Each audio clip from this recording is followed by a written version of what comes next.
The Bible talks about money more than almost any other subject, more than heaven, more than hell, more than prayer.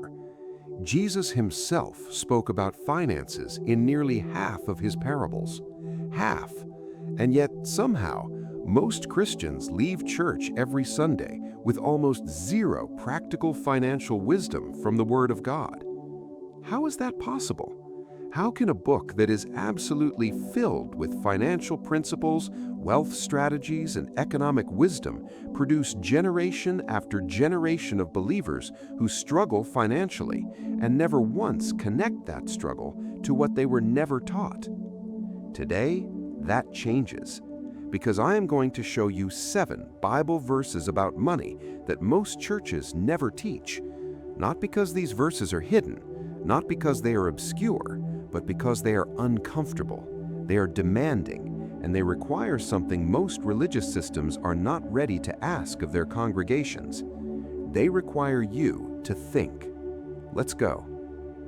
Verse number 1, Proverbs 13:11. Wealth gained hastily will dwindle, but whoever gathers little by little will increase it.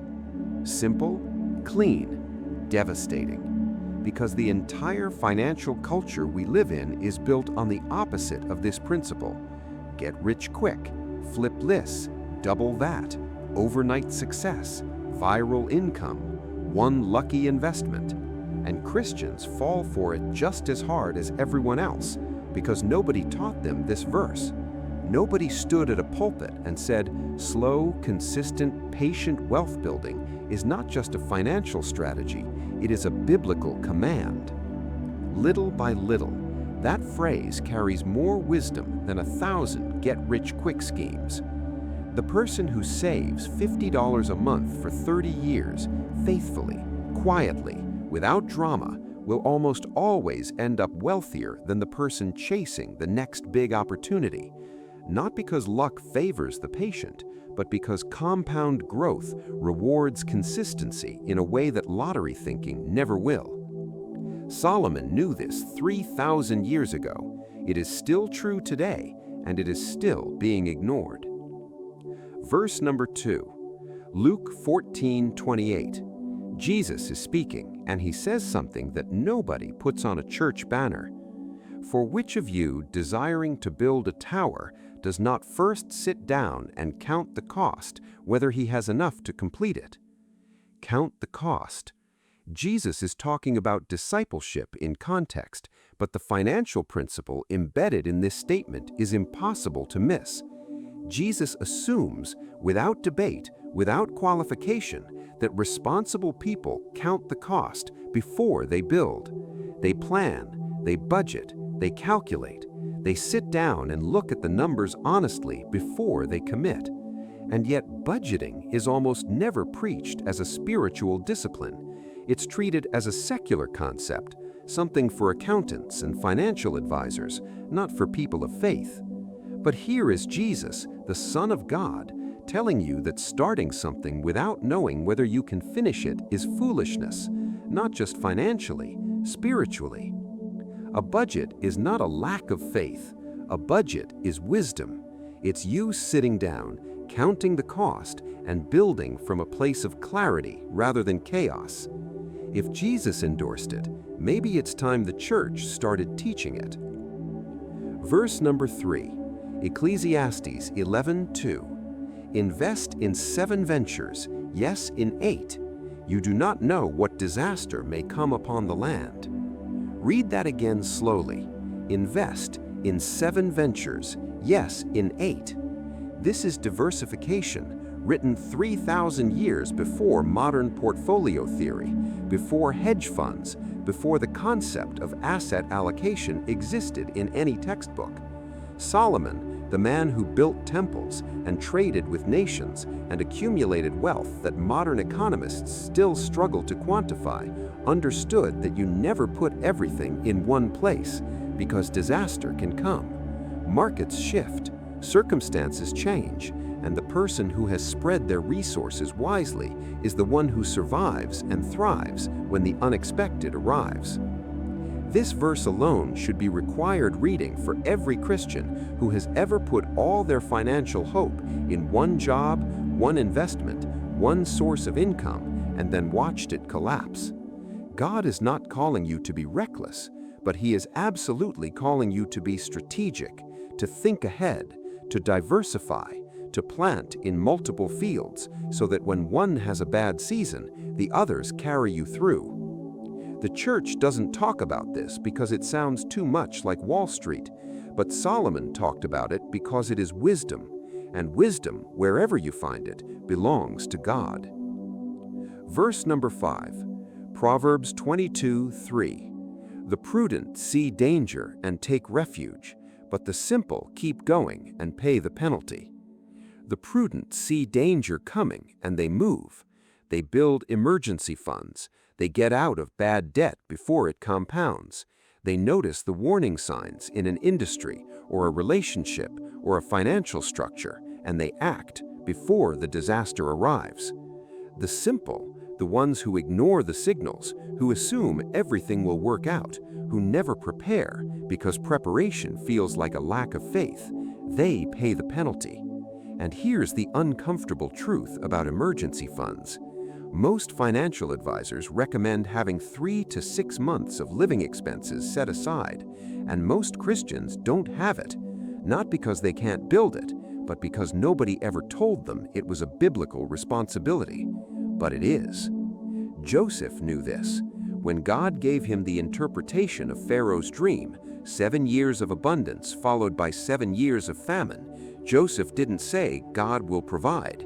He built a storage system.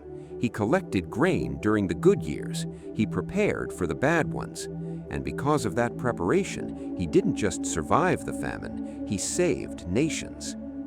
Your emergency fund is not a lack of faith in God's provision. It is wisdom modeled by one of the greatest financial minds in the entire Bible. Verse number 6, Deuteronomy 8:17 through 18. This one's personal. This one cuts deep. You may say to yourself, my power and the strength of my hands have produced this wealth for me. But remember the Lord your God, for it is He who gives you the ability to produce wealth. The ability to produce wealth, not the wealth itself. The ability, the skill, the intelligence, the creativity, the health that lets you work, the mind that lets you solve problems, the relationships that open doors, the timing that aligns opportunities. All of it, every bit of it, is a gift. And the danger that God is warning against here is one of the oldest and most seductive traps available to a successful person. The belief that you did this, that your hustle built this, that your cleverness, your grinding, your sacrifice, and nobody else's help got you here.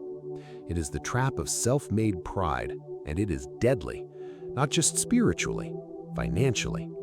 Because the person who believes they built their wealth alone is the person who stops being grateful, who stops giving, who stops acknowledging the source, who slowly, subtly shifts from partnership with God to competition with Him. And when that shift happens, the blessing doesn't disappear overnight, but it stops growing, it starts shrinking, because the condition that activated it, humility, trust, acknowledgement, has been quietly abandoned. Remember where the ability came from. That remembering is not just theology, it is the key to keeping what you've built. Verse number 7, and I saved this one for last because it might be the most misunderstood verse about money in the entire Bible. 1 Timothy 6:17 through 19. Not verse 10, the one everybody quotes, verse 17, the one nobody preaches. Command those who are rich in this present world not to be arrogant, nor to put their hope in wealth, which is so uncertain, but to put their hope in God, who richly provides us with everything for our enjoyment. Command them to do good, to be rich in good deeds, and to be generous and willing to share. In this way, they will lay up treasure for themselves as a firm foundation for the coming age. Did you catch that? God richly provides us with everything for our enjoyment. Not for our suffering, not for our guilt, for our enjoyment. This verse does not tell rich people to give everything away and feel terrible about what they have. It tells them three things. Don't be arrogant, don't put your hope in the wealth itself, and be generous. And then, remarkably, it says that generosity lays up treasure as a firm foundation for the coming age. There is a connection here that most churches never make between financial generosity in this life and something that outlasts this life entirely, between how you use your wealth now and what that creates in eternity. Your money has eternal dimensions.